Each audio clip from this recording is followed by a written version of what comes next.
The Black Janitor stunned the billionaire CEO with an answer no one else had.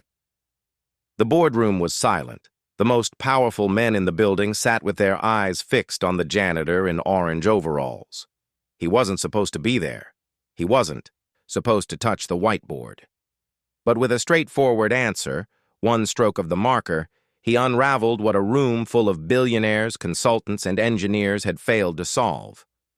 For a moment, the air was heavy with disbelief, until the CEO himself leaned forward, shaken and silent. This was not just about numbers or an equation. It was about the value of a man the world refused to see. He had worked in the skyscraper for nearly a decade, sweeping marble floors, emptying trash bins, polishing glass walls until they shone like mirrors. To most, he was invisible, a uniform. In the corner, a pair of hands moving in silence. His name was Marcus, but few ever bothered to ask. They just called him the janitor. Yet Marcus carried something none of them knew. Long before he wore overalls, he had spent years poring over books, solving equations on scraps of paper, and sketching ideas no one believed in. He had dreamed of building machines, of designing wings that cut through the air like poetry. But dreams often collapse under the weight of society's cruelty. He had applied to colleges, sent applications to firms, and walked into interviews where men in crisp suits dismissed him before he had a chance to speak. So he found himself in the only place that would hire him, pushing a cart of cleaning supplies through the same corridors where decisions worth billions were made. That day, the conference room was buzzing. The company's crown jewel, a revolutionary aircraft, was at risk. Engineers argued. Consultants scribbled formulas. The CEO's jaw tightened as failure loomed. Charts filled the walls, but no one had the answer. Marcus stood nearby, mop in, hand invisible as ever. Yet his eyes caught the numbers on the board, the flawed calculations that everyone had overlooked. His heart pounded. He wasn't supposed to speak, wasn't supposed to know. But he did. He knew the answer. The room pulsed with tension. Millions of dollars were at stake, and the billionaire CEO grew restless. He demanded answers, but none came. The engineers' faces were pale, their confidence crumbling with every failed attempt. Marcus lingered at the edge, fighting the storm inside him. For years, silence had been his shield. He knew what it meant to speak out of place, to break the unspoken rules of where a black man belonged. He remembered the warnings from childhood. Keep your head down, don't draw attention. The world won't forgive you. But the equation on the board haunted him. Numbers danced in his mind, aligning into a solution so clear it burned. He thought of his mother, who had worked herself to the bone to buy him books.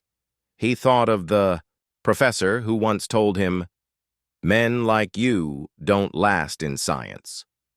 He thought of the countless times he had been dismissed before even trying. And then the choice became simple. He couldn't remain silent.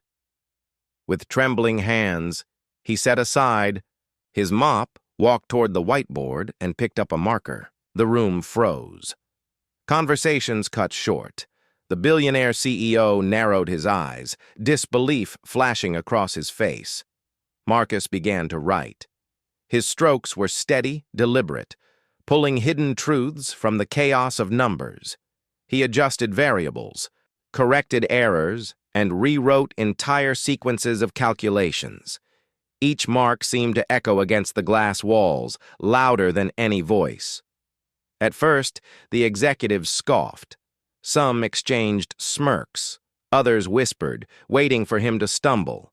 But Marcus didn't stumble. His mind worked like an engine firing at full speed, recalling formulas buried deep in memory, weaving together logic and imagination.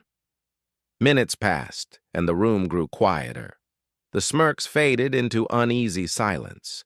Then, something remarkable happened. The equations began to make sense. The once insurmountable problem unraveled under his hand. the solution they had searched for, spending millions hiring the brightest consultants, emerged from the mind of the janitor they ignored. Marcus stepped back, marker in hand, chest heaving.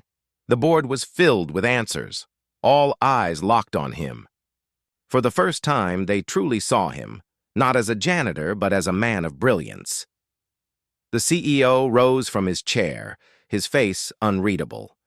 He stared at the board, then at Marcus, then back again.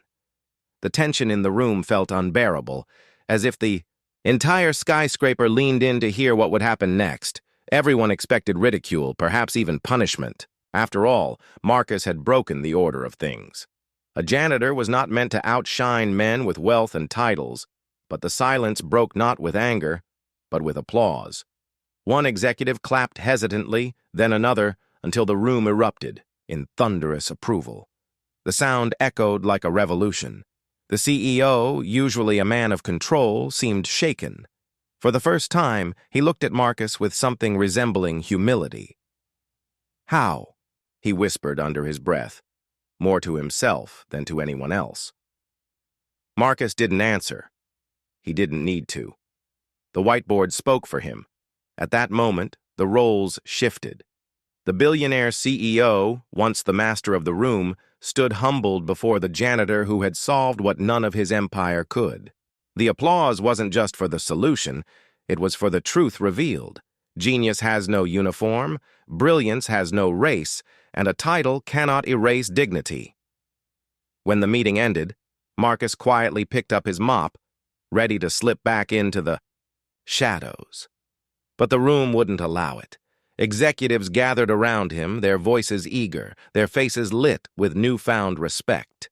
Yet Marcus knew respect born in a moment could fade as quickly as it came. The CEO approached, extending his hand. For a second, Marcus hesitated. The same man who had once walked past him without notice now sought his acknowledgement. Marcus shook his hand, but his eyes carried a message. This wasn't about gratitude. It was about recognition long denied. News spread through the building. Employees whispered about the janitor who saved the project. Some framed it as a miracle, while others viewed it as an embarrassment to the men in charge. But for Marcus, it was simply the truth that had been revealed. He had always known his worth. Now they knew too. Injustice does not vanish with a single applause. Racism doesn't dissolve because one man proves himself in front of power.